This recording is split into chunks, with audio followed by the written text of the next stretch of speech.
রাজশাহী বিশ্ববিদ্যালয়ের সঙ্গীত বিভাগের ২৫ বছর পূর্তি উপলক্ষে রজত জয়ন্তী উদযাপিত হচ্ছে। সুরের ঐক্যতানে প্রাণে প্রাণে মধুর ঝংকার, এই হোক আমাদের নৃত্য অঙ্গীকার প্রতিপাদ্য নিয়ে নানা আয়োজনে দিবসটি উদযাপন করছেন শিক্ষক শিক্ষার্থীরা।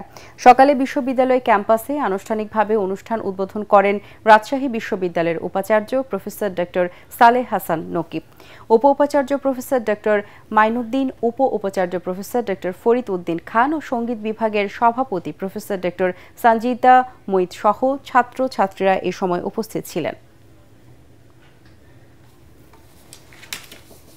মিউজিক, সুর, তাল, লয়, ইট ইজ ইনসাইড। চর্চাটা কিভাবে হবে, চর্চাটা কত সুন্দর করা যায়, সেটা তো আমাদের সৃষ্টিশীলতা। বাংলাদেশের সংস্কৃতির ক্ষেত্রে এই বিভাগ গুরুত্বপূর্ণ ভূমিকা পালন করছে। সঙ্গীত আমাদের সংস্কৃতির একটি অন্যতম অঙ্গ।